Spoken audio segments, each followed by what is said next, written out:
Hare Krishna. So few more pastimes of Jagannath Swami की जय। सो तो अपनी पिछली बार जो ली थी, ये तो साल बे की, भक्त बलराम की, रघुदास जी की, विष्णु प्रिया की, प्रभु प्रभु की, लांडी माता की, कर्माबाई की, जगत सेठ की, पद्मपाद, इन भक्तों की कथाएं हमने ली थी। आज अभी हम चर्चा कर रहे हैं एक और भक्त जो जगन्नाथ जी हैं, उनका नाम है बंधु मोहंती। सो बंधु Mohanty, he was very very poor, मतलब बहुत ही दरिद्र अवस्था में रहते थे, लेकिन वैसे भक्ति भजन करना और यथाशक्ति जो है अपने परिवार का ध्यान रखना क्या करते थे। तो उनकी पत्नी बोलती थी घर परिवार है, कम से कम इसके लिए कुछ संसाधन तो आप इकट्ठे करो। तो बोलते थे ठीक है, देखो जो हम प्रयास करते हैं, जो आ जाता है भिक्षा मांग कर आ जाता है, अगर भिक्षा मांगे कुछ नहीं आया तो यानी भगवान चाहते उस दिन हम व्रत रखें, तो इसीलिए हम व्रत रखना चाहिए। पत्नी बोलती 3-3 बच्चे हैं, कौन संभालेगा। अगर आप इस आइडियोलॉजी के साथ, इस मानसिकता से जियोगे कि जब आ गया तो आ गया, नहीं आया तो नहीं आया, ऐसे कैसे चलेगा। तो उन्होंने कहा ठीक है, तुम इतना बोल रही हो, तो मेरा एक मित्र है जो जगन्नाथपुरी में रहता है, उसके पास जाएंगे ना, उसकी तो पत्नी ही लक्ष्मी है, तो इसलिए उससे जो मांगेंगे वो निश्चित रूप से मिल जाएगा, मांगने की भी आवश्यकता नहीं है, वो तो इतना पालनहार, इतना पतित पावन है, वो तो दे ही देंगे हमें जो चाहिए। अच्छा तो चलिए उस मित्र के पास चलते फिर हम। तो फिर ये अपनी पत्नी के साथ, अपने बच्चों के साथ चल दिया और पहुंच गए जगन्नाथपुरी। अब जगन्नाथपुरी वहां पर इतनी भीड़ थी, लोग आ रहे थे, जा रहे थे। उन्होंने कहा अब पता नहीं यहाँ से एंट्री कैसे होगी, क्योंकि सिंह द्वार है, जो मेन द्वार है, वहां से लोगों का आना जाना बहुत था। तो उन्होंने देखा यहाँ तो लगता है आज तो दर्शन नहीं हो पाएंगे, तो फिर कहाँ चला जाए। तो एक सदर्न गेट भी है, जो दक्षिण दिशा में जो गेट है, एक वहां पर भी गेट है, और वहां से यूजुअली इतनी एंट्री एग्जिट नहीं होती, लेकिन हाँ वहां पर जो भी जगन्नाथ जी को जो भोग लगता है, जो चावल का भोग लगता है, तो चावल की जो माड़ होती है वो फिर वहां से निकास की जाती है, वो निकाली जाती है। अब इनको तो लगी थी बहुत भूख। अब ये कहाँ अपने गांव से चल करके पहुंचे थे जगन्नाथपुरी, और ये तो प्रतीक्षा कर रहे हैं कि हाँ जगन्नाथ जी के दर्शन हो जाते तो उनका फिर महाप्रसाद मिल जाता, लेकिन महाप्रसाद मिला कैसे ले, कहां से ले। तो इसीलिए फिर, लेकिन भूख लगी थी, अभी क्या करें। तो जो माड़ जो निकल रही थी, उस जगह को का नाम है, उसको बोलते हैं पेजा नाला, यानी यहां से माड़ निकलने वाला बोला नाला। सो अब ये प्रतीक्षा कर रहे थे कि यहां पर कुछ हो, तो फिलहाल तो माड़ का जो पानी था वो पी करके सब रेस्ट करने लगे। अब रेस्ट करें, अब जगन्नाथ जी को पता लग गया है कि मेरा भक्त है बंधु मोहंती, वो तो यहाँ पहुंचा हुआ है। तो जगन्नाथ जी ने क्या किया, एक ओल्ड ब्राह्मण का रूप लिया और उनके पास पहुंचे, और उनके पास पहुंचे बोले कि अरे आप यहाँ आए हुए हैं, आप बंधु मोहंती है ना, अरे आपके लिए अपने प्रसाद की बहुत अच्छी व्यवस्था की हुई है। तो फिर जगन्नाथ जी ने खुद उनकी जो सोने की प्लेट है, उस सोने की प्लेट में उनको सारा प्रसाद इत्यादि दिया कि आप ये प्रसाद पाइए। तो बंधु मोहंती ने अपनी पत्नी को उठाया, बच्चों को उठाया, देखो देखो मेरे मित्र ने, मेरे सखा ने प्रसाद भेजा है, देखो कितना सारा भेजा है, कितना सारा है। उसमें रॉ मटेरियल भी था कि अगर बाद में कुकिंग करना चाहे तो सब था उसके अंदर, हर वैरायटी थी, मीठा, नमकीन, खट्टा, सब उसके अंदर था। तो ये पा रहे थे और देखो कितनी सुंदर प्लेट है। अब जब सारा पा लिया, प्लेट तो खाली थी, अब प्लेट को वापस करने के लिए ब्राह्मण को ढूंढा, लेकिन ब्राह्मण तो है नहीं। तो उनको लगा ये तो निश्चित रूप से बड़ी कीमती प्लेट है, इसको वापस करना होगा, अब तो बड़ी रात हो गई है, तो कल इसको वापस कर देंगे। तो उन्होंने क्या किया, जो उनकी उतरी थी, उतरी में ही उस प्लेट को लपेट करके फिर रेस्ट कर रहे थे कि सुबह उठेंगे तो फिर ले जाएंगे। ऐसे खुले पड़ी रहेगी प्लेट तो फिर तो पता लग ही जाएगा। तो फिर उन्होंने प्रतीक्षा की, कल सुबह करते हैं। लेकिन कल सुबह जितने पंडित थे उन्होंने कहा भाई जगन्नाथ जी को भोग लेना, प्लेट कहाँ है, प्लेट ढूंढी ढांडी, प्लेट नहीं मिल रही। तो देखा सदन गेट पे ये व्यक्ति बंधु मोहंती वो लेटे हुए हैं, और जो चद्दर है, चद्दर से थोड़ी सी प्लेट बाहर आई हुई है, और रोशनी जब पड़ रही थी सूरज की, तो उसमें प्लेट और ज्यादा दिख रही थी। उसमें कहते तो प्लेट यहाँ पर साफ साफ खोल के देखा, ये प्लेट है, ये चोर ये रहा। तो बंधु मोहंती को उन्होंने पकड़ लिया कि अरे ये तो इसने चोरी की है जगन्नाथ जी की प्लेट की। उन्होंने कहा नहीं नहीं नहीं, ये मैंने चोरी नहीं की, एक ब्राह्मण आया था, बड़ा तेजस्वी, बड़ा ओजस्वी वो ब्राह्मण था, और उसने खुद आकर जगन्नाथ जी का प्रसाद दिया। रात हो गई थी, मैं वापस नहीं कर पाया, सोचा था आज सुबह दूंगा, अगर मैं चोर होता तो उसको लेके भाग जाता ना। अरे तो खा पी करके सो गया, तेरे को पता नहीं चला, और कुछ नहीं। क्योंकि ये खबर राजा तक पहुंच चुकी थी कि भी भगवान जगन्नाथ जी की प्लेट अगर चोरी हो जाए, सोने की प्लेट, ये तो बहुत बड़ा, ये तो स्कैंडल है। तो इसलिए फिर राजा जो थे, राजा ने कहा नहीं, इनको जेल में डालना पड़ेगा, जगन्नाथ जी की प्लेट चोरी की है। बंधु मोहंती ने कहा हमने कुछ नहीं किया, वो ब्राह्मण ने आके दिया, हम कहते बस हमें कुछ नहीं सुनना है, अभी डाल दो जी। अब बंधु मोहंती ने फिर भगवान से प्रार्थना की, प्रभु हमें भूख लगी थी, लेकिन आप ही ने तो दिया है, ये व्यवस्था आप ही ने की थी, तो प्रभु अब आप ही है जो हमें यहां से निकाल सकते हैं, हम तो आपके दर्शन करने के लिए आए थे, कब ऐसा होगा कि हम आपके दर्शन कर पाएंगे। फिर जगन्नाथ जी जो है राजा के सपने में गए और डांट लगाई कि मेरा भक्त इतनी दूर से चल करके भूखा आया है, मैंने उसको खिलाया है, ये प्लेट मैंने उसको दी थी, तुम्हारी हिम्मत कैसे हुई इस तरह से बंधु मोहंती के साथ ऐसा कार्य? जाओ जाके क्षमा मांगो उससे और उसके लिए खाने पीने की व्यवस्था करो। राजा जी पहुंचे, जी आइए बाहर आइए जी, आप तो बड़े भक्त हैं, आपके लिए खुद अगर जगन्नाथ जी ने व्यवस्था की है आपके खाने पीने, यानी कि आप बड़े उच्च कोटि के भक्त हैं, हम आपको पहचान नहीं सके, सेवकों ने आपके साथ दुर्व्यवहार किया, क्षमा कर दीजिए। उसके बाद से बंधु मोहंती उनके परिवार के लिए जितना जीवन भर का था खाने पीने रहने की व्यवस्था खुद राजा ने व्यवस्था की उनके लिए, ऐसा। सो दिस इज बंधु मोहंती। ऐसे एक और भक्त थे, उनका नाम था दासिया बाउरी। सो दासिया बाउरी ये बालीग्राम नाम का विलेज है जो कि पुरी के पास ही है, वहां रहा करते थे। So he was a low caste tribal, लेकिन जगन्नाथ जी से बहुत प्यार था। Professionally he was a weaver, जो कपड़े बुनते हैं ना, तो ये कपड़ा वीव करने का, कपड़े बुनने का वो कार्य करते थे। But he was not financially very good, कोई कितना कमा लेगा कपड़े बुन करके, तो इस प्रकार से रहा करते थे। और इनका वैसे कोई बच्चा भी नहीं था, लेकिन हाँ अक्सर जाया करते थे अपनी पत्नी के साथ हरी कथा सुनने के लिए, सॉन्ग सुनने के लिए, भजन सुनने के लिए जगन्नाथ जी के, उसके लिए जाया करते थे ऐसा।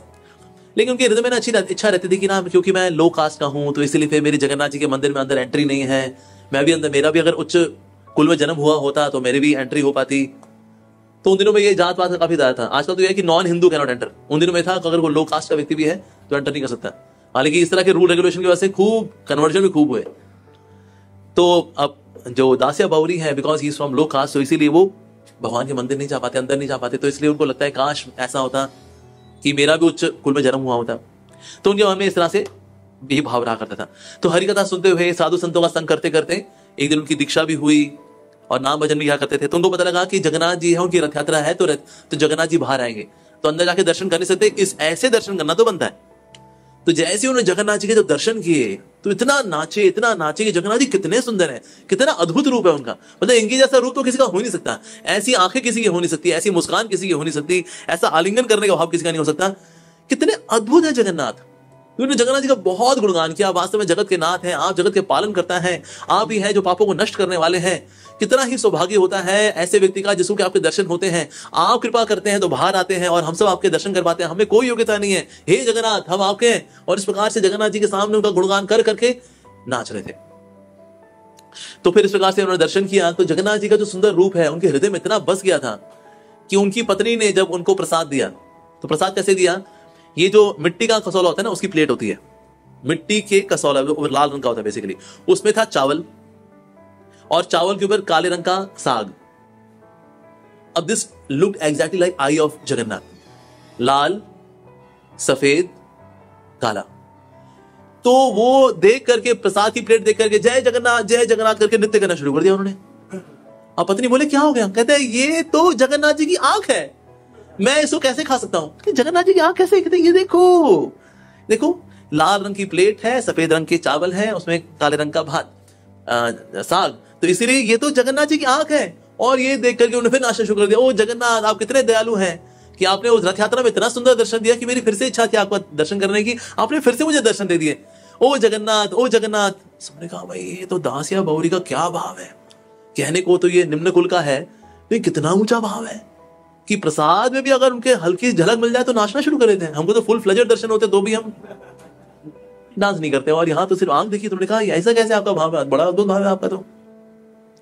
तो लेकिन उनको ये लगता था कि जगन्नाथ जी जो है उनके दर्शन मुझे कब ऐसे होंगे कि मैं जाऊं और दर्शन करूं। तो फिर उसके बाद से उनकी वाइफ ने डिसाइड किया कभी भी ना मैं एक प्लेट में इनको प्रसाद नहीं दिया करूंगी, चावल अलग भात अलग सब साग अलग ही दिया करूं, ताकि ये कभी जोड़ जाड़ करके इनको कुछ जगन्नाथ जी फिर दिख गए तो फिर नाचना शुरू कर देंगे, प्रसाद पाएंगे नहीं।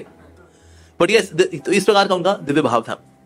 पर उनकी बड़ी इच्छा हुआ करती थी कि मैं भगवान के दर्शन करूं। तो एक समय उन्होंने बड़ी प्रार्थना की, भगवान आपके दर्शन कब होंगे, हालांकि आप साक्षात यहां उपस्थित है लेकिन मैं अंदर जा नहीं सकता। तो फिर भगवान ने उनकी प्रसन्नता हेतु चतुर्भुज रूप में उनको दर्शन दिए। और वो जब देखा दासिया बाउरी की भगवान खुद मेरी कुटिया में आकर के मेरे को दर्शन दे रहे हैं, प्रभु आपकी कितनी कृपा है, कितनी कृपा है। तो उन्होंने बोला कि आपको मेरी बड़ी इच्छा, आपकी बड़ी इच्छा होती है ना मेरे दर्शन करने की। हाँ जी। तो फिर भगवान ने कहा कि जब भी तुम मेरा चक्र देखोगे ना, मेरे मंदिर के ऊपर, श्री मंदिर के ऊपर जो चक्र है, जब भी तुम चक्र को देखोगे मुझे याद करोगे, मैं तुमको साक्षात वहीं पे दर्शन दूंगा। अरे वाह, तो बहुत ही अद्भुत हो गया। तो इसीलिए अब उनको यही प्रतीक्षा करनी पड़ती थी कि मैं अंदर जाऊं और दर्शन करूं। अदरवाइज जैसा हम लोग दर्शन करेंगे तो चक्र के, तो सिर्फ चक्र के दर्शन होंगे। लेकिन दासिया बाउरी के लिए भगवान ने किया था कि चक्र जब भी देखेंगे भगवान का स्मरण करेंगे, साक्षात जगन्नाथ जी के दर्शन होंगे वहां पर उनको, ऐसा। तो ये तो बहुत ही अच्छा हो गया, अब तो जब चाहे जगन्नाथ जी दर्शन करें और नृत्य करें, गाएं। तो सबने देखा बड़ा ऊंचा भाव था उनका इस प्रकार से। और एक बार एक व्यक्ति था, उसके पास ना एक उसका कोकोनट थे, बड़े वाले कोकोनट थे उसके। तो दासिया बावरी ने देखा कितने अच्छे कोकोनट हैं, अगर ये कोकोनट मैं जगन्नाथ जी को ऑफर करूं कितना अच्छा रहेगा। तो उसने पूछा दासिया बावरी ने कि ये कोकोनट कितने का है? देखियो, कहता है मेरे को ना जगन्नाथ जी को ना सबसे बेस्ट चीज ऑफर करनी होती है, तो इसीलिए सबसे बेस्ट है। इतने सुंदर मैंने कोकोनट देखे ही नहीं, ये बड़े बड़े कोकोनट है, ये पानी से भरे होंगे, ये मेरे को दे दो आप। तो उसने देखा कि ना ये तो पूरा ही निहाल हो रखा है हमारे कोकोनट के ऊपर, इसको हल्का फुल्का दाम नहीं लगाऊंगा, बढ़िया वाला दाम लगाऊंगा इसको। तो उसने बड़ा चढ़ा के दाम लगाया, कहता जो भी है ले ले भाई। तो उनकी जितनी अर्निंग थी वो सारी की सारी दे दी उस कोकोनट को लेने में।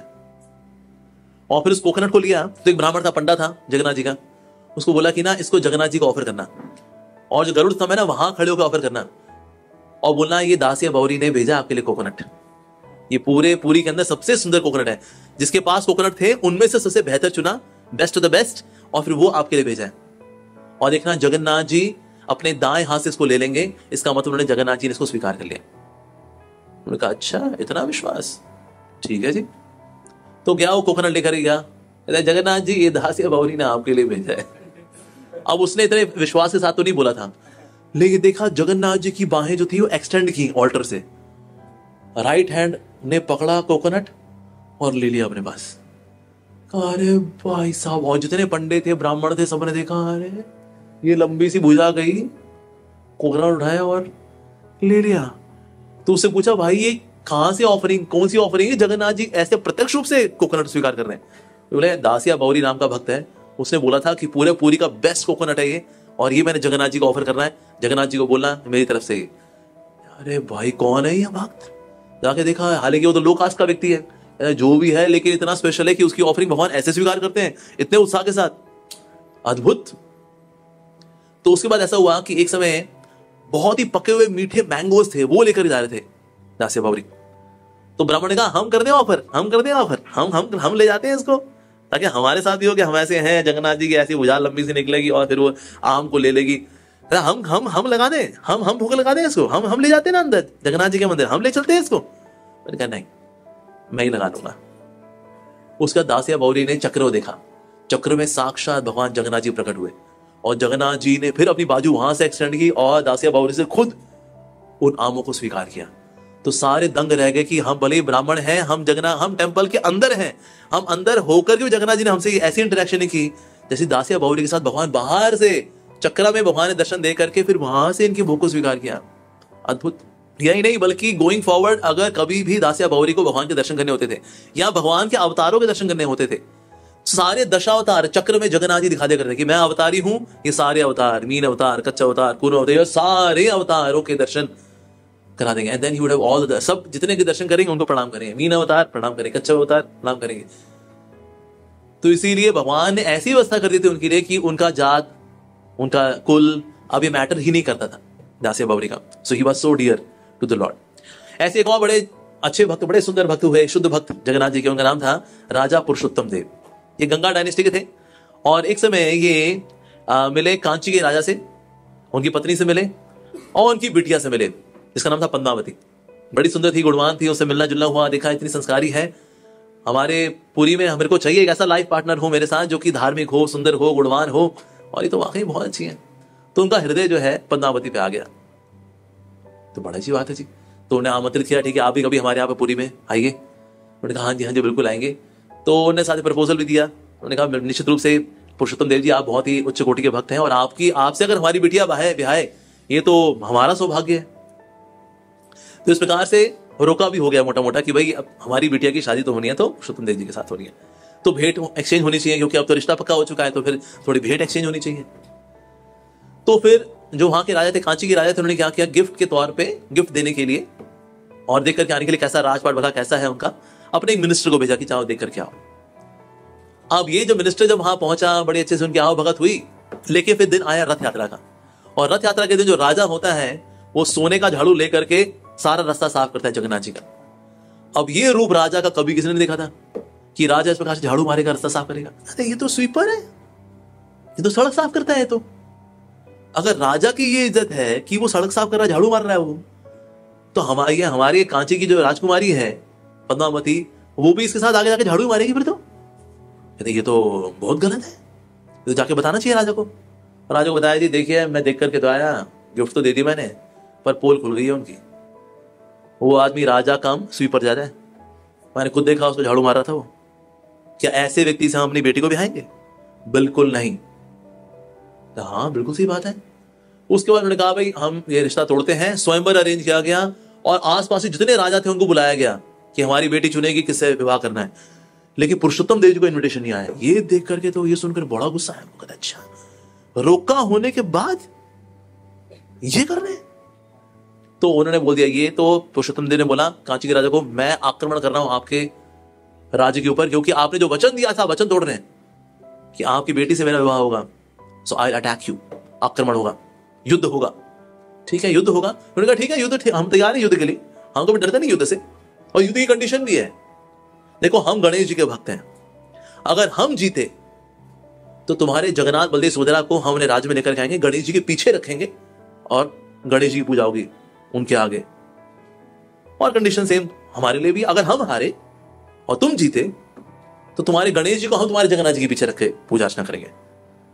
ठीक है जी, शर्त मंजूर। जो युद्ध हुआ, जब पहले दिन का युद्ध था, पहले दिन के युद्ध में संभव ऐसा हुआ कि जो पुरुषोत्तम देव थे उनके यहाँ टेंट में आग लग गई। अब टेंट में आग लगे तो काफी कोलाहल मच गया, जिसकी वजह से पहले दिन की हार हुई, युद्ध में इतना अच्छा नहीं कर पाए। तो इसलिए कई जो सैनिक थे उनको वापस आना पड़ा, क्योंकि उनके पास उनकी जो सामग्री वगैरह थी वो खराब हो गई। तो वापस आए तो लग गया भाई ये तो पहले दिन तो युद्ध में बड़ा बुरा हाल हुआ है हमारा, अगर पूरे युद्ध अगर हम हार गए, मैं ये नहीं देख पाऊंगा कि मेरे जगन्नाथ जी को गणेश जी के पीछे रख करके। हाँ बिल्कुल नहीं। तो फिर उन्होंने जगन्नाथ जी से प्रार्थना की, जगन्नाथ जी देखो अब आप जानते हो मेरा रिश्ता पक्का हो गया था, उन्होंने धोखा दिया है, और उससे भी ऊपर वाली कंडीशन ये है कि गणेश जी के पीछे रख करके आपकी पूजा अर्चना होगी। गणेश जी तो आपके भक्त हैं, आपको पहले हम पीछे कैसे रख देंगे? अब आप ही को देखना है प्रभु। कहा ठीक है जी। तो जगन्नाथ जी ने कहा पुरुषोत्तम देव तुम बिल्कुल चिंता मत करो, मैं और बलराम हम लोग जाएंगे और सैनिक के तौर पे तुम्हारी आर्मी से हम लोग लड़ेंगे, बिल्कुल चिंता मत करो। और फिर भगवान श्री कृष्ण ने काले रंग का घोड़ा लिया, बलराम ने सफेद रंग का घोड़ा लिया, ताकि मैचिंग श्याम सुंदर काला घोड़ा, ठीक है, बलराम जी व्हाइट घोड़ा व्हाइट, और इस प्रकार से दोनों के दोनों चल दिया। और उन्होंने कहा लेकिन ये कैसे पता चलेगा कि आप आगे आगे चल रहे हैं वाकई में? उन्होंने बोला आपको बीच में कुछ ना कोई इंडिकेशन मिलती रहेगी, तो आपको पता चल जाएगा कि हाँ हम भी हैं। तो चलते रहे। अब ये दोनों आगे थे, कृष्ण बलराम, पीछे पीछे राजा पुरुषोत्तम देव, उनकी सेना वो आ रही थी। अब इनको लगी प्यास, अब क्या करें? तो हम मणिका नाम की एक लेडी थी, उसके पास मटके में मटके रखे हुए थे छाछ के। उनका मैया छाछ पिला दो, बड़ी भूख लगी है हमको, बड़ी प्यास लगी है, छाछ पिला दो। हाँ जी बिल्कुल ले लो जी छाछ। तो मटकियां ली, और मटकी को एक तो जगन्नाथ जी ने खाली कर दिया, बलराम जी ने खाली कर दिया। तो उसके बाद उन्होंने वापस घोड़े बैठ गए। कहते पैसे पैसे हमारे पास कहां होते हैं? हम तो सोल्जर हैं, हम तो सैनिक हैं, ठीक है जी। जो राजा जी होते हैं ना, राजा देता सारा भरपाई अपने सैनिकों की, तो जाओ राजा जी से ले लो आप। अच्छा ठीक है। कहता लेकिन कैसे पता चलेगा कि भाई आपने वाकई में आप ही ने पिया है मेरी छाछ, ये कैसे पता चलेगा? वो बोले हम विश्वास नहीं करते, झूठ बोल रही हो। तो जगन्नाथ जी ने अपनी अंगूठी ली, कहते ये दिखा देना, वो पहचान जाएंगे। ठीक है जी। तो कृष्ण बलराम बढ़ गए आगे। अब ये जब आप पीछे पीछे राजा पुरुषोत्तम देव अपनी सेना के साथ थे, तो ये रोक लिया माता जी ने। कहते हैं जी आपके 2 सैनिक आगे निकले हैं, छाछ की मटकियां पी गए वो मेरी, कह रहे पैसा आप देंगे, आप राजा जी हैं। कहते अच्छा क्या सबूत है? तो अंगूठी दिखाई, अंगूठी लिखा था जय जगन्नाथ। अरे तो जगन्नाथ जी की अंगूठी है। तो वाकई में वो इतने खुश हुए कि देखो जिसने कोई साधना नहीं की, जगन्नाथ जी इतने कृपालु दयालु हैं कि एक ऐसी लेडी पर भी भगवान ने कृपा कर दी। तो उनको तो कई विलेजेस दे दिए कि आप बस इन विलेजेस में अपना टैक्स कलेक्ट करके आप भरपाई करो, अपना जीवन जियो, आपको कोई चिंता नहीं करनी ऐसा। और फिर उस जगह का नाम भी रखा मणिका पट्टन, ऐसे करके नाम रखा उन्होंने। और कि इस स्थान पे जगन्नाथ जी ने छाछ पी थी उस जगह को की स्मृति में। और वहां पर अब कृष्ण बलराम अगर किसी की सेना में हो तो सामने वाली सेना का क्या ही हाल होगा। तो वहां पर तो ऐसा हाहाकार मचा, कांची के राजा देखते रह गए, हो क्या रहा है भाई?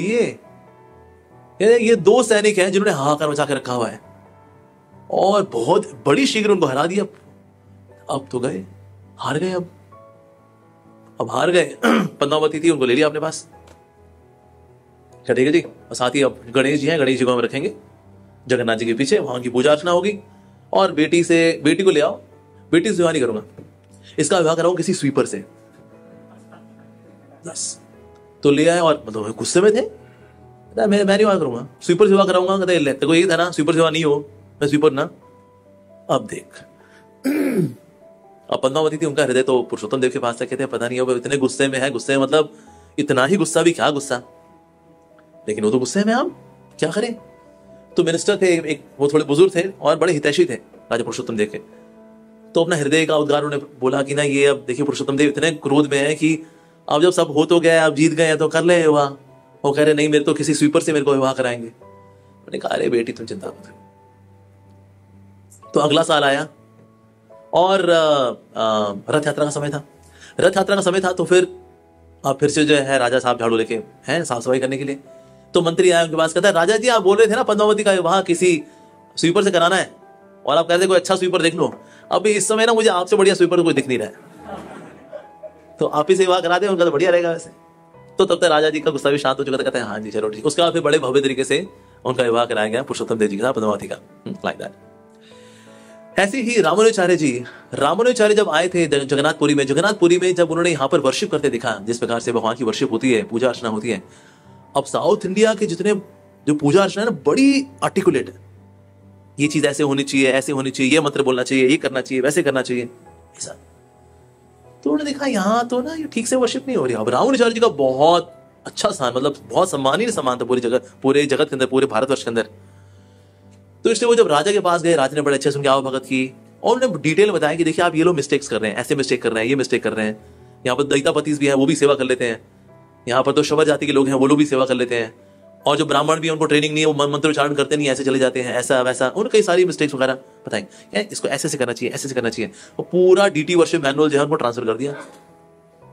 तो जो पंडित थे वो बहुत दुखी हो गए, कहते हैं हम इतने सालों से जब ऐसे वर्शिप करते आ रहे हैं, अब कल से नया सिस्टम होगा वर्शिप करने का।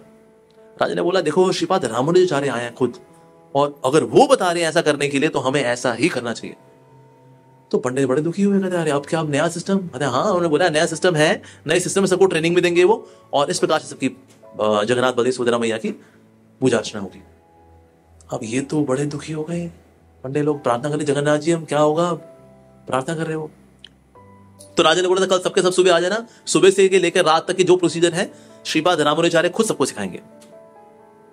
अगले दिन सब वेट कर रहे हैं, रामानुजाचार्य जी आ ही नहीं थे। तो पंडित ने बोला राजा जी से, राजा जी वो रामानुजाचार्य जी तो आने थे, ट्रेनिंग देंगे, हमें बताएंगे कैसे आचमन ये वो सब बताएंगे, करचन होता है कैसे करना है। हाँ पता नहीं आए क्यों नहीं। तो गए, जाकर देखने के लिए गए कि कहां पर है रामानुजाचार्य जी। रामानुजाचार्य जी अपने क्वार्टर में ही नहीं थे, पूरा पूरी में देख लिया, वहां पर वो थे ही नहीं। और पता लगा वो कहां पर है, साउथ इंडिया में कूर्म क्षेत्र में। तो जगन्नाथ जी ने बताया, मेरी रामानुजाचार्य से बात हो गई थी, मैंने उनको बताया कि जितने प्रोसीजर हैं आपकी पूजा अर्चना के साउथ इंडिया में रखिए इसको, जैसे पंडित मेरी पूजा करते हैं मेरे को पसंद है, इसको उसको चेंज करने की आवश्यकता बिल्कुल नहीं है। He likes this. और ये भगवान की कहीं ना कहीं एक उनका औदार्य है, ये उनकी कृपा का भाव है कि जगन्नाथ जी के मंदिर में, जगन्नाथ जी की पूजा अर्चना में बहुत रूल्स रेगुलेशन आदि करते हैं, फॉलो करते हैं, पर साउथ इंडियन स्टैंडर्ड के हिसाब से ये थोड़े अलग स्टैंडर्ड्स हैं। But Jagannath ji is happy.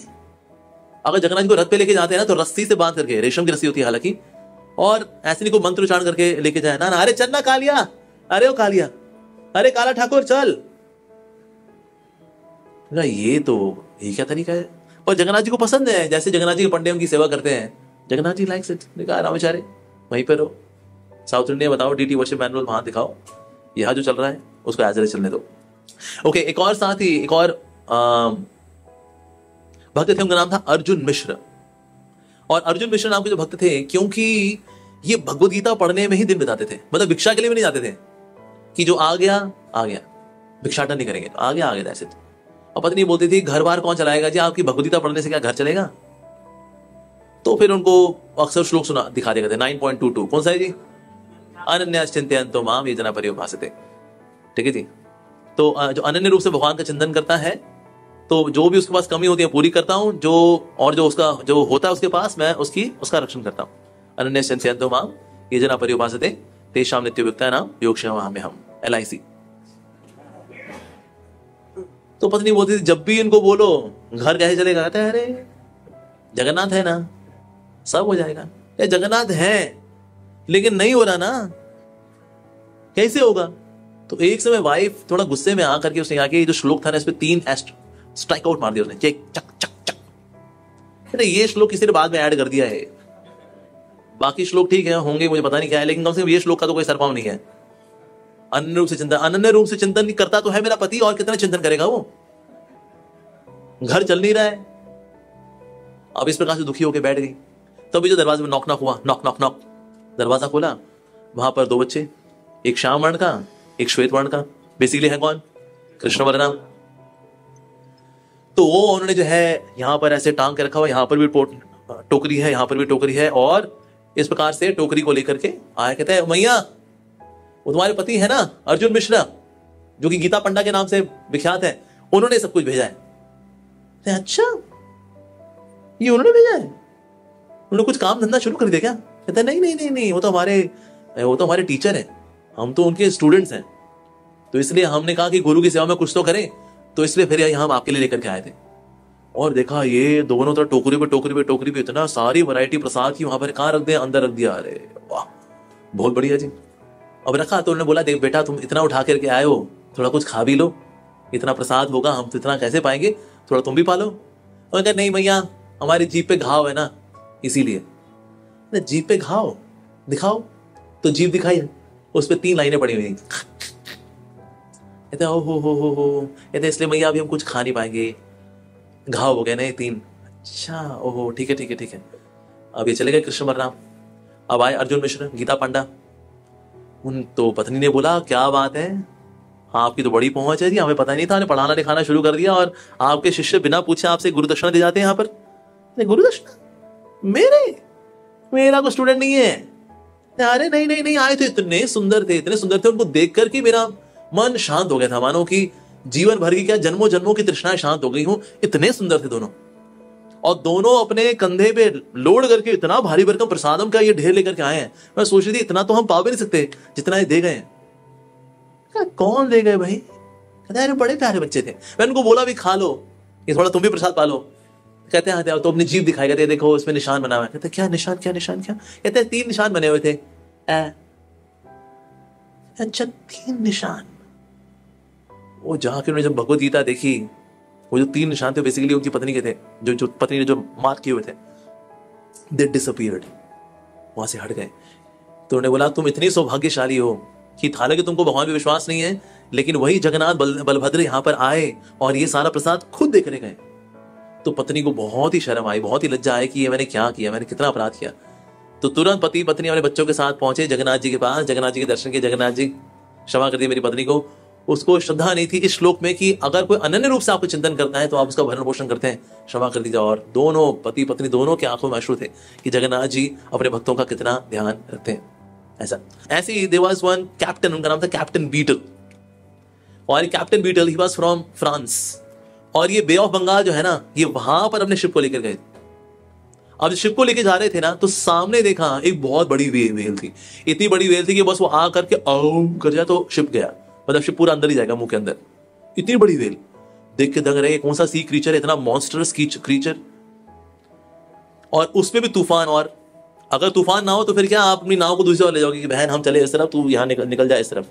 लेकिन वेव्स इतनी स्ट्रांग थी कि उनमें वेल और तेजी से आती है, तो तैर भी रही है, ऊपर से तूफान में उसकी स्पीड और एक्सेलरेट हो गई, आ रही है और तेजी से आ रही है।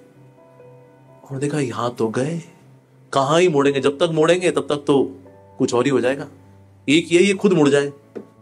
लेकिन जो जिस स्पीड से आ रही है, मुड़ने वाली तो ये है नहीं, क्या करें। तो वहां पर जगन्नाथ जी के भक्त बैठे थे शिप में, और वो जगन्नाथ जी को निहारे, जगन्नाथ जी की सुंदर तस्वीर उनको देख रहे थे और मुस्कुरा रहे थे। तो कैप्टन ने बोला कि आपको डर नहीं लग रहा, कितना तूफान है, कभी कुछ भी हो सकता है, सब घबराए हुए हैं, सब पसीने से लथपथ हो रखे हैं कि अब तो मृत्यु के मुंह में जाना ही जाना है, आपको घबराहट नहीं हो रही? तो भक्त ने बोला ना बिल्कुल नहीं, जो भगवान हमें भव सागर से पार करा सकते हैं, ये तो संसार का नमकीन पानी का सागर है, इसमें क्यों नहीं पार कराएंगे, करा देंगे, कोई चिंता वाली बात नहीं। अरे लेकिन तो बोलो ना, इनको कुछ करें फिर। तो ठीक है बिल्कुल, मैं जगन्नाथ जी से बोल रहा हूँ, जगन्नाथ जी यदि आपकी इच्छा हो तो ये जो शार्क आ रही है इससे बचा लीजिए। और वाकई में ऐसा हुआ, देखा शार्क तेजी से आ रही थी और ऐसे मुड़ गई। कहते अरे भाई ये तो वाकई में काम करते हैं। तो फिर कैप्टन ने बोला कि अब उनको बोला थोड़ा ये समुद्र में शांत करें, क्योंकि ऐसे उथल पुथल वाले समुद्र के अंदर तो इवन हम बोट्स भी डालें, अगर लाइफ सेविंग बोट्स होती हैं, उसमें हम कहां तक पहुंच पाएंगे। तो शिप में जाना है, ये शिप भी तभी चल पाएगा जब ये समुद्र शांत होगा। तो कहा जगन्नाथ जी सब जानते, जगन्नाथ जी सब कर देंगे। तो जैसे ही जगन्नाथ जी से प्रार्थना की, तुरंत जो है सारा का सारा समुद्र शांत हो गया। और उसके बाद कैप्टन ने खुद ने जाकर के सबको बताया कि हमारी जान बची है तो जगन्नाथ जी की वजह से बची, क्योंकि जो था हालचाल इसमें तो मृत्यु निश्चित थी, निश्चित थी। क्योंकि समुद्र शांत भी हुआ था ना, उस वक्त आकाश में जो बिजली कड़की थी, ऐसा लगा था मानो प्रलय आ जाए, ऐसी तेज बिजली कड़की थी। तो ये देख करके वो देख गए कि ये बिजली का कनेक्शन कुछ तो है, क्योंकि ऐसी बिजली हमने कभी आसमान में कड़कती नहीं देखी। और जैसी बिजली कड़की, मानो बिजली ने बोला ए शट अप, और समुद्र शांत हो गया ऐसा। तो इसलिए जो कैप्टन था, captain Beetle, he had immense faith in lord Jagannath. और फिर वापस भी गया अपने देश फ्रांस में, वहां पर जाकर के उसने जगन्नाथ जी के बारे में लोगों को बताया ऐसा। ऐसे एक और भक्त थे, उनका नाम था Talicha Mohapatra. Talicha Mohapatra, he was very sincere devotee, he was a pujari of Lord Jagannath ऐसा। और अच्छी साधना करते थे, वेरी स्कॉलरली, स्क्रिप्चर से बहुत दक्ष थे। तो एक समय ऐसा हुआ, राजा जगन्नाथ जी के दर्शन करने के लिए आया। अब राजा जब जगन्नाथ जी के दर्शन करने के लिए आया, अब ये सरप्राइज विजिट थी, तो ना प्रिपेयर नहीं थे लोग कि ना अब राजा आएगा तो राजा को तो माला पहनाएंगे ना, राजा आया उसको तो माला तो पहनानी पड़ेगी। और देखा लेकिन माला तो पहनाई नहीं। उन्होंने कहा कि अपनी खुद की माला ली और ये लेकर के उन्हें जगन्नाथ जी को टांग दी कि भाई अभी ऐसे चढ़ाए थे, जब राजा आएंगे तो राजा को पहना देंगे। तो राजा आए, कहा आई जय जगन्नाथ जय जगन्नाथ, तो लिया, राजा जी को पहना दिया। राजा ने दर्शन किया, बड़ा धन्यवाद जी। राजा जब वापस आ रहे थे तो देखा उसी हार के अंदर एक बाल। ये बाल कैसे आ गए? तो राजा को शक हो गया, ये इन्होंने खुद की पहनाई माला जगन्नाथ जी को पहना करके मेरे को चिपकाई है इन्होंने। अच्छा, तो ये वापस आ गए। और जब पहुंचे इनके पास, तालीचा महोपात्रा के पास, कहते ये बाल कैसे निकला है? सच सच बताना, ये तुम्हारी पहनी माला है ना? ये कहते तो अब तो ये इनकी सिट्टी बिट्टी को अब क्या बोलूं। कहते क्या क्या सोच रहे हो, जगन्नाथ जी के बाल है क्या? कि जगन्नाथ जी का बाल है? अब तालीचा महोपात्रा ने अपनी जान बचाने के लिए भगवान से प्रार्थना की, जगन्नाथ जी अभी जो राजा जी गुस्से में है ना, राजा जी तो बाजे बजा देंगे मेरा। तो बोल दिया, उन्होंने कहा तो हाँ हाँ ये तो जगन्नाथ जी का बाल है, तो जगन्नाथ जी का बाल है।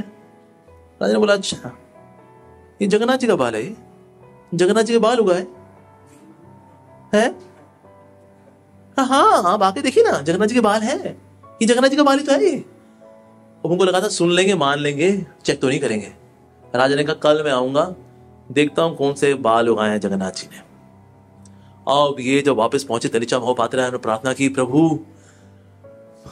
बोल तो दिया है मैंने, लेकिन अब बाल कहां से आएंगे प्रभु? अब आप ही मेरी रक्षा करने वाले हैं। मैंने अब बोल तो दिया उस वक्त अपनी रक्षा हेतु, लेकिन अब ये तो मेरी अल्टीमेटली रक्षा तो आप ही से होनी है। प्रार्थना की उन्होंने। तो जगन्नाथ जी उनके आगे प्रकट हुए। जगन्नाथ जी ने कहा मेरे बाल है तो सही, आपके बाल है। जगन्नाथ जी ने आओ देखो, वहां जाके उनका श्रृंगार हटाया, उनके बाल थे। जगन्नाथ जी आपके बाल कहां है? राजा को दिखा देना। तो अगले दिन राजा आए, ओ तालीचा तैयार? हाँ आप देखिए ना, क्या दिखाओ? कहते नहीं आप खुद ही देख लीजिए, आपको तो हम पे तो विश्वास होगा नहीं, हम पे विश्वास क्या करते हैं, आप खुद ही देख लो आप। राजा ने जाकर के ऑल्टर में जब देखा, वहां देखा इनके सिल्की कर्ली ग्लॉसी बाल जगन्नाथ जी के। भाई ये कब उगाए आपके? तो उनको लगा लगता है नकली बाल है, विग है, ग्लू से चिपका दिए अपनी जान बचाने के लिए। असली? तो तालीचा महोपात्रा ने कहा हाँ हाँ बिल्कुल असली है, ये ग्लू से तो नहीं चिपका है। अरे आप खुद देख लो। तो राजा था, उसने एक बाल लिया, बाल को ऐसे खींच के निकाला तो वहां से ब्लड निकल आया। अरे भाई ये तो असली बाल है, क्या जगन्नाथ जी ने बाल कब उगाए अपने? तो उन्होंने बड़ी क्षमा मांगी उनसे, क्षमा कर दीजिए, मेरे को पता नहीं था भगवान के इस रूप के बारे में कि भगवान जी के इस रूप में उनके बाल भी हैं। क्षमा मांगी उनसे, कहा ना कोई बात नहीं कोई बात नहीं कोई बात नहीं। दोनों ने फिर से दर्शन किए। जब दर्शन किए, इस बार देखा दर्शन जब कर रहे हैं उनके बाल नहीं थे। लेकिन उन्होंने खुद ने देखा ये जो बाल थोड़ा सा उनके हाथ में था, यानी जगन्नाथ जी ने बाल प्रकट भी किए, बाल अप्रकट भी कर दिए। लेकिन राजा ने कहा जिस भक्त के लिए भगवान बाल को प्रकट कर सकते हैं और बाल को अप्रकट भी कर सकते हैं, निश्चित रूप से भाई ये तो कोई दिव्य भक्ति है। उसके बाद फिर उन्होंने त्रिचम होबादर से क्षमा मांगी, क्षमा कर दीजिए, आपका तो भगवान जगन्नाथ जी के साथ बड़ा गहरा कनेक्शन है। तो जगन्नाथ जी अपने भक्तों के लिए कुछ भी कर सकते हैं जी, एनीथिंग।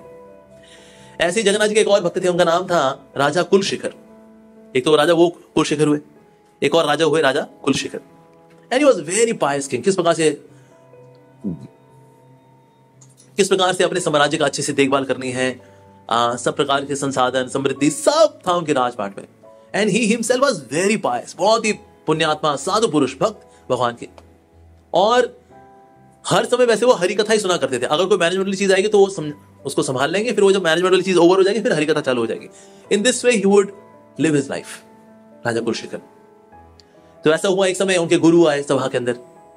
जब गुरु आए तो वो अपने सिंहासन से उतरे, गए नीचे जाके प्रणाम किया, जय गुरुदेव, प्रणाम किया, पूरा साष्टांग दंडवत किया। तो उनका हाथ सर पूरा शरीर जो उनका अष्टांग जमीन को छुए और प्रणाम किया उन्होंने, गुरु को बिठाया उन्होंने, और फिर से जाके अपने सिंहासन में बैठे और हरि कथा सुनने लगे। तब ये मक्खी आई यहाँ पर आके बैठ गई। यहाँ पे आके बैठी है तो उन्होंने मक्खी को ऐसे हटाया, ऐसे करके हटाया। तो जब प्रणाम करके जो धूल यहाँ पे लगी थी माथे पे वो हट गई, यहां से वो हटी। तो ना जो गुरु ने जब ये देखा तो सर झुका लिया उन्होंने। कहते गुरु महाराज जी क्या हो गया, आप ऐसे सर क्यों झुका लिया आपने? तो गुरु ने कहा कि जब गुरु को अगर कोई शिष्य प्रणाम करता है तो जितने धूल के कण उसके माथे पे लगते हैं उतने जन्मों के पाप शिष्य के कट जाते हैं।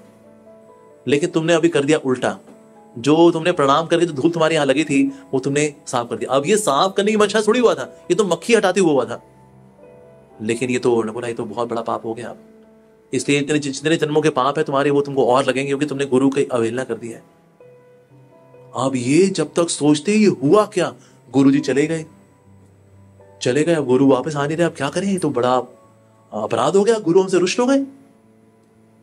तो जितने इनके ब्राह्मण थे, मंत्री दादी थे, सबको लगा दिया शास्त्रों में ढूंढो इस पाप इस अपराध के लिए पश्चाताप करने का क्या तरीका है। तो सबने शास्त्र वगैरह खोले, पता लगाया।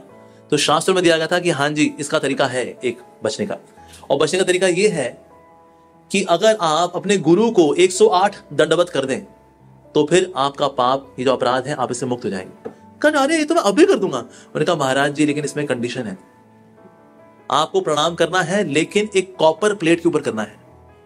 वो कॉपर प्लेट 12 फीट लंबी होनी चाहिए, 3 फीट चौड़ी होनी चाहिए और 6 इंच मोटी होनी चाहिए।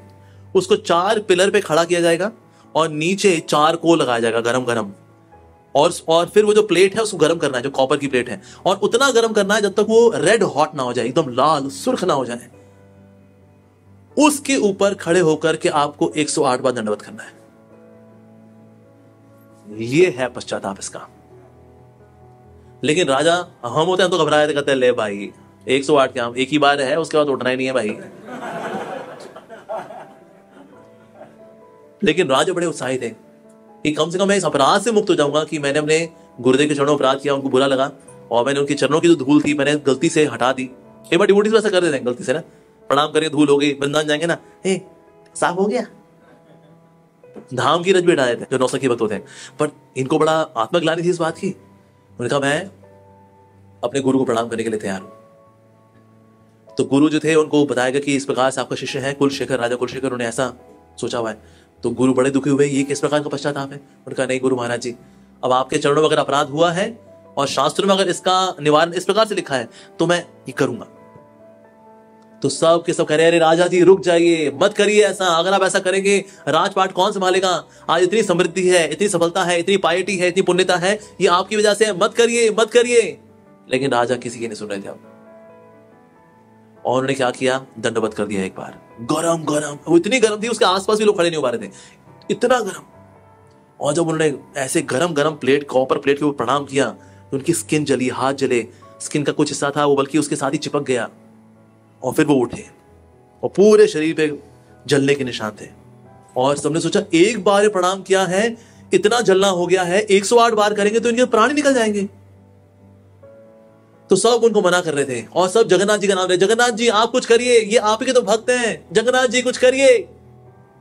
तभी जगन्नाथ जी वहां पर एक ब्राह्मण के रूप में आए।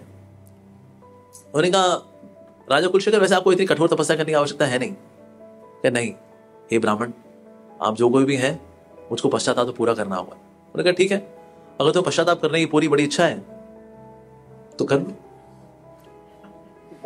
जब दूसरा प्रणाम किया तो सारी कॉपर प्लेट एकदम शांत हो चुकी थी, उसे बल्कि फूलों की पंखुड़ियां आ चुकी थी और मतलब it was proper like foam of flower petals. तो ब्राह्मण ने कहा हाँ करिए करिए करिए। देखा इतना शीतल कैसे हो गया सब कुछ, और जितने शरीर के घाव थे वो भी सारे भर गए। और फिर सबने देखा अरे वो ब्राह्मण जब आया ना उसके बाद सब हुआ है। और फिर सबने याद किया कि वो ब्राह्मण बड़ा ओजस्वी बड़ा तेजस्वी था। कौन था वो ब्राह्मण? तो उसको पता लग गया वास्तव में और कोई नहीं थे, वो जगन्नाथ स्वामी थे। तो जगन्नाथ जी आकर के अपने भक्तों की रक्षा करते हैं इस प्रकार से। यस, एक और कथा आती है जगन्नाथ जी को लेकर के। आप सब जानते हैं कि ना जगन्नाथ जी का जो मंदिर है उसमें लक्ष्मी मैया का ही वास है। ठीक है जी, अब लक्ष्मी मैया का वास है तो लक्ष्मी मैया जो है हर बृहस्पतिवार वो निकलती है मंदिर से और फिर देख करके आती है। अगर कोई लक्ष्मी पूजा ठीक से कर रहा है, नियम इत्यादि पालन कर रहा है, स्वच्छता का पालन करना है तो उस पर कृपा भी करती है। तो एक ऐसा गांव था जो कि चंडालों का गांव था। तो वहां पर गई तो वहां पर एक लेडी थी, तो एक फैमिली थी। उस फैमिली में ना कोई नहाया धोया नहीं था, देर से उठ रहे थे, कोई 7-8 बजे उठ रहा है।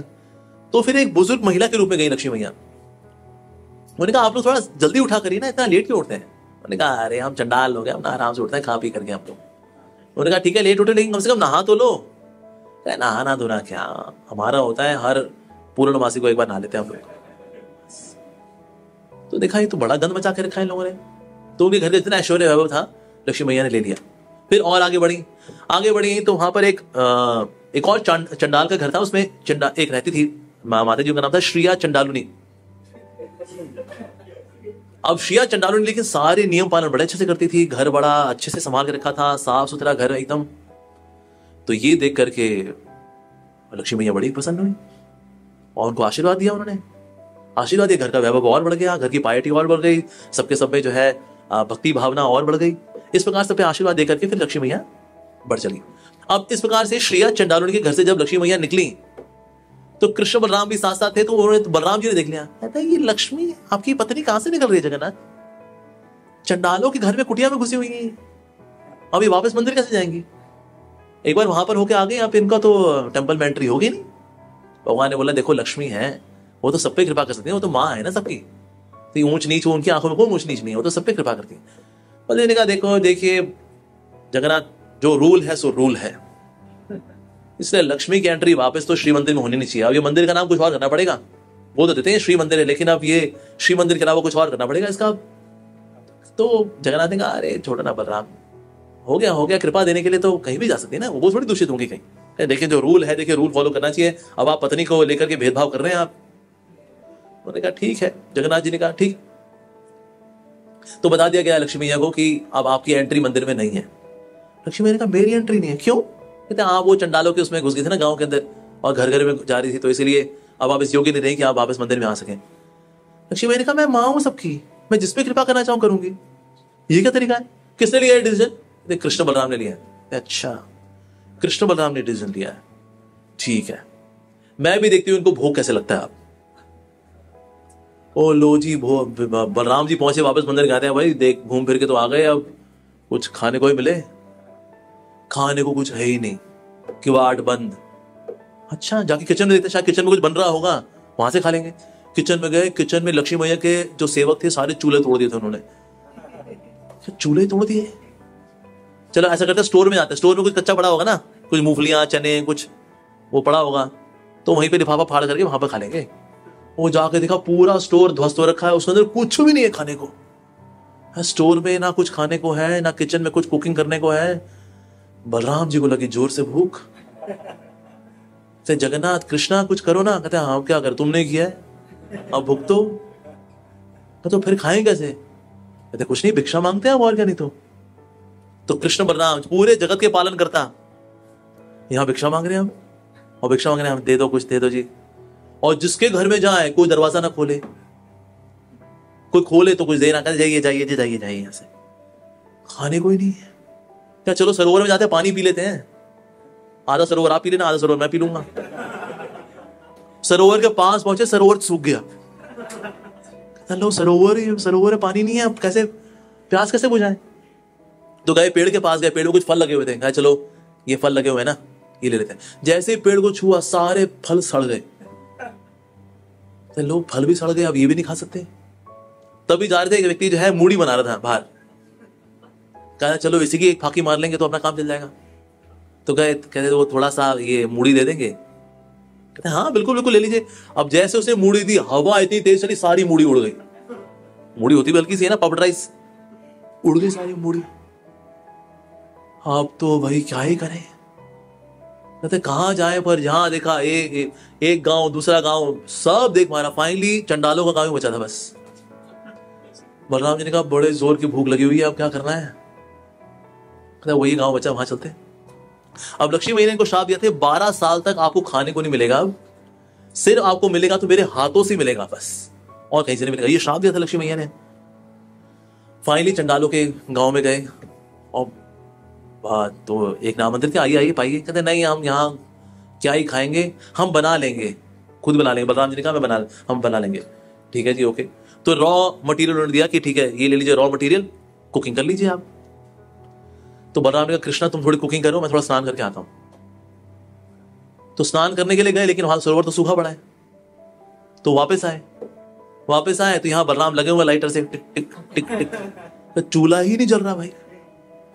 तो बलराम ने कहा तुमने अब तक कुछ बनाया क्यों नहीं? तो कैसे बनाऊं, चूल्हा जल ही नहीं रहा, चूल्हा जले तो कुछ बने। अच्छा मैं ट्राई करता हूं। बलराम जी ने ट्राई किया, फिर तो भी चूल्हा नहीं जला। तो अब क्या करें, जहां जा रहे हैं कुछ खाने को नहीं मिल रहा, खुद बनाना चाह रहे हैं तो बना नहीं पा रहे। तो जगन्नाथ जी ने कहा तो आपको लग रहा है कि आपने गलती की लक्ष्मी मैया के ऊपर, आप लक्ष्मी के ऊपर इतना कठोर आपने कदम ले लिया, तो आपको लग रहा है आपने कुछ गलती कर दी? हाँ ये तो कुछ ज्यादा ही गलती हो गई। तो जैसे उन्होंने बोला हाँ भाई गलती तो हो गई, तो फिर जो चंडाल वाली फैमिली थी उन्होंने फिर क्या किया, उनको अच्छी अच्छी प्रिपरेशन बना करके ऑफर की उन्होंने पानी शुरू किया और खा पाए।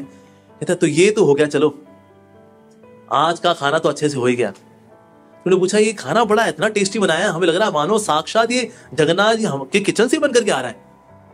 तो जो चंडाल फैमिली थी उन्होंने कहा क्योंकि कुकिंग आज लक्ष्मी मैया ने की है। तो लक्ष्मी मैया फिर बाहर आई, तो लक्ष्मी मैया ने कहा हाँ जी तो एंट्री है? कहते बिल्कुल है जी, पहले आपकी एंट्री है, पीछे पीछे हमारी एंट्री है। हाँ। तो हालांकि भगवान वैसे शक्तिमान है और शक्ति उनके द्वारा ही नियंत्रित होती है, लेकिन भगवान ने अपने भक्त लक्ष्मी मैया का गुणगान बढ़ाने के लिए, उनकी महिमा को बढ़ाने के लिए उन्होंने ऐसा किया कि अगर लक्ष्मी नहीं है तो हमारे पास कुछ खाने को ही नहीं है, ना पीने को है, जहां जाएंगे सब सूखा पड़ जाएगा, कुछ नहीं होगा। तो हालांकि शक्ति शक्तिमान पे निर्भर रहती है, लेकिन यहां भगवान ने लक्ष्मी मैया का गुणगान किया। तो इस प्रकार से बलभद्र जी को पता लग गया जी। यस, तो इस तरह से लक्ष्मी मैया ने खुद अपने हाथों से कुकिंग करके जगन्नाथ जी को भोग परोसा, ऐसा। सो श्रिया चांडुलिनी, उनके यहीं देख करके उनको शंका हुई थी, उन्हीं के घर में फाइनली उन्होंने प्रसाद पाया, भोग पाया, प्रसाद पाया, और इस प्रकार से then everything was settled. Okay, एक और भक्त थे, उनका नाम था परमेष्ठी। ये दिल्ली में रहा करते थे and he was a tailor. ठीक है जी। तो इतने अच्छे टेलर थे कि इवन वहां के मुसलमान राजा भी अपनी कोई भी सिलाई बुनाई जो करानी होती थी इनसे कराते थे।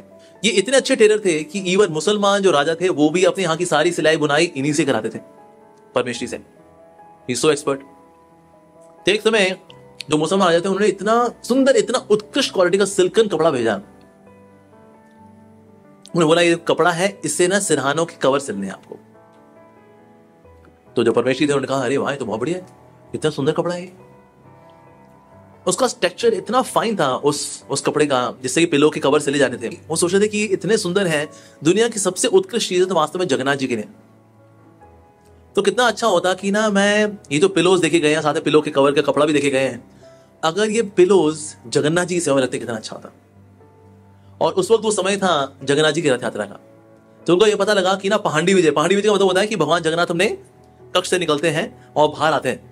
तो बाहर आते तो पंडे ही उनको उठाते, मिलकर के उठाते, 20-30 पंडे लेकर के उनको उठाते हैं। सुभद्रा मैया क्या है, सुभद्रा मैया तो हल्की है, उनको तो कंधे पे ले लेते हैं। सुदर्शन को भी अपने कंधे पे ले लेते हैं, लेकिन कृष्ण बलराम की ड्यूटीज भारी भरकम है, तो उनको उठाते हैं, ऊपर भी सिल्क का कपड़ा, नीचे सिल्क का कपड़ा, और फिर उठा करके लेकर के जाते हैं। और जहां रखेंगे तो नीचे तो जमीन है ना, कठोर होगी, तो नीचे सिरहाने रखे जाते हैं। उन सिरहानों पे जब जगन्नाथ जी के विग्रह पड़ते हैं तो अक्सर सिरहाने फटते हैं, तो उसमें से रुई उड़ती है। तो रुई जो उड़ती है तो ना बड़ा सुंदर दृश्य होता है। जगन्नाथ जी चल रहे हैं, रुई उड़ रही है, तो बड़ा सुंदर दृश्य होता है ये। सो परमेश्वरी थे, वो ध्यान लगा रहे थे कि जगन्नाथ जी का पहाड़ी विजय अभी चल रहा होगा, जगन्नाथ जी बाहर आ रहे हैं मंदिर से, अब वो रथ पे आरूढ़ होंगे। उस वक्त मेडिटेशन उन्होंने क्या किया, मानसी सेवा कर दी कि यहां पर जो सिल्कन कपड़े में जो सिरहाना जो था, उसका कवर जो सिला हुआ था, सिरहाने के साथ उन्होंने जगन्नाथ जी के नीचे रख दिया, जगन्नाथ जी इस पे रखे, और जगन्नाथ जी ने उस पर भी अपने आप को रखा। और फिर वो जो था उसके भी थोड़े ऐसे उड़े हवा में, रुई रुई हो गई, और बड़ा अच्छा लगा परमेश्वरी को कि ना भगवान जगन्नाथ जी ने मेरी सेवा स्वीकार कर ली, कि मैंने सिरहाना दिया और जगन्नाथ जी ने उस पर पाँव रखे, अपने उस पर पाँव रख करके फिर जगन्नाथ जी आगे बढ़े। तो बड़े आनंद में थे कि देखो कितना अच्छा हो गया, कितना अच्छा हो गया, अरे याद हो जाए हो जाए हो जाए हो। ये तो हो गया मेडिटेशन बाहर है, देखा यहां से एक ही सिरहाना है। मतलब मानसी सेवा वाकई में उनकी स्वीकार हो गई, जगन्नाथ जी ने सेवा को स्वीकार कर लिया। देखा अब ये यहां पर तो अब एक ही है, अब क्या किया जाए। सो ही वाज थिंकिंग कि ना दिए तो थे राजा जी ने 2 सिरहाने, अब बचा है ये एक ही सिरहाना, अब क्या होगा। तो जब राजा ने पूछा, मुगल राजा था, कहता हाँ जी सिरहाने कहाँ है, कहते ये एक ही है, दूसरा कहाँ है, दूसरा तो जगन्नाथ जी की सेवा में लग गया। जगन्नाथ जी की सेवा कैसे लग गया, आप बैठे हो दिल्ली में, रथ यात्रा हो रही है पुरी में, दिल्ली से आपने सिरहाना कैसे भेज दिया। तो जब अब ये तो बड़ा क्रोधित हुआ, तो मुस्लिम राजा थे, ये तो दंड देना बनता है, इतना मैंने ढूंढ करके कपड़ा लेकर के आया था, और इतना मखमल का वो सिरहाने थे, उनमें से एक सिरहाना आपने कहां भेजा, कहता है जगन्नाथपुरी भेजा है मैंने, जगन्नाथ जी ने कदम रखे हैं, फिर अपने रथ पे आरूढ़ हुए। वो ऐसे कैसे हो सकता है, ये बिल्कुल नहीं माने, इनको डाल दिया इन्होंने जेल में। तुम्हें तो दंड मिलेगा, तुमने सिरहाने का ये किया। तो फिर मुसलमान राजा के सपने में जगन्नाथ जी आए, कहते हैं वो सही बोल रहा है, मैंने सेवा स्वीकार की उसकी, अगर नहीं निकालना तेरे को, तेरे पूरे वंश को खत्म कर दूंगा। तो आगे मुगल राजा जी गलती हो गई, आ जाइए बाहर जी, जय हो। इस तरह से देवस परमेश्वरी, और परमेश्वरी के साथ ये भी था, परमेश्वरी वाज वैसे हंच बैक। तो जगन्नाथ जी जो है, जगन्नाथ जी जब आए उनको स्पर्श किया उन्होंने, और उनका हंच बैक था वो ठीक हो गया था। And he was very ugly looking and he became very beautiful. तो जब ये उनसे जेल मिलने के लिए आए, जब देखा ना इनको, तो उनको विश्वास हो गया वाकई में जगन्नाथ जी हैं, और जगन्नाथ जी ने कृपा की होगी, कोई किसी कुबड़ निकला हो, कुबड़ ठीक हो जाए, ऐसे कैसे। तो उनको देख करके उनको विश्वास हो गया वाकई में Jagannath ji is there to protect his devotees. ऐसे ही एक और व्यक्ति थे, मिथिला से थे, he was a great scholar, इनका नाम था उदयन आचार्य, और इन्होंने स्कंद पुराण में पढ़ा कि अगर कोई जगन्नाथ जी के दर्शन कर लेता है ना तो उसको मुक्ति प्राप्त हो जाती है। उसको लगा ये ना कुछ ज्यादा अतिशोक्ति हो गया। मैं ठीक है दर्शन करें, अच्छी बात है, लेकिन दर्शन करने मात्र से मुक्ति हो जाए ये तो चलो हम भी जाके देखते हैं, दर्शन करके आते हैं। तो जगन्नाथ जी की थोड़ी फिलॉसफी वगैरह पढ़ी, तो उड़े ना चाह रहे ना, थोड़े स्कॉलर ही है, चलो जी। तो पहुंचे जगन्नाथपुरी, दर्शन करना है, लेकिन दर्शन बंद। दूसरी टाइम आए, फिर दर्शन बंद। और यहां पंडित थे, वो भी कहते दर्शन खुल नहीं रहे, दरवाजा पकड़ करके जोर लगाया, खींचा, लेकिन फिर भी ये तो दर्शन खुल नहीं रहे, ये क्या चक्कर है। तो जो हेड प्रीस्ट थे उन्होंने जगन्नाथ जी से प्रार्थना की, जगन्नाथ जी ये दरवाजा क्यों नहीं खुल रहा, हमें आपकी सेवा करनी है, आपको भोग लगाना है, अर्चन इत्यादि करना है। जगन्नाथ जी ने कहा एक ना आया व्यक्ति मिथिला से, उसका नाम उदयन आचार्य, उसको ना इस बात पे विश्वास नहीं कि मेरे दर्शन करके मुक्ति होती है, क्योंकि वो अश्रद्धालु जगन्नाथपुरी में है, इसलिए मैं तब तक ये दरवाजे खोलूंगा नहीं, दर्शन दूंगा नहीं। जाके उसको बोलकर क्या दफा हो जाए, उसका फिर दरवाजा खुलेगा। पंडित पहुंच गए, जीपीएस लगाया, पहुंच गए उदयन आचार्य यहाँ पर। उदयन आचार्य जी आप ही हैं, सुपर स्कॉलरली फ्रॉम मिथिला। हाँ जी, जगन्नाथ जी ने बोला जब तक आपके जैसा फेसलेस व्यक्ति जगन्नाथपुरी में है तब तक दरवाजे खुलेंगे नहीं, तो आप यहां से प्रस्थान करने का क्या लेंगे। उदयन आचार्य बोले जगन्नाथ जी ने बोला आप लोग, हाँ जी। तो आप ये देखो, ये हमने आपकी 2 टायर AC की टिकट करा रही है, आप जल्दी निकल लो यहाँ से। अरे ये सुनकर के उड़े ना चाह रहे के तो होश उड़ गए।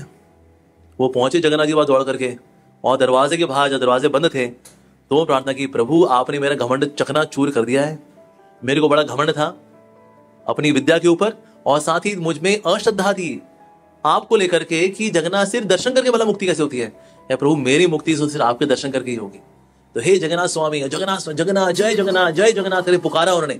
जब ऐसे पुकारा और उनकी आंखों में अश्रु थे तो फिर दरवाजा खुला और जगन्नाथ जी के उनको दर्शन हुए।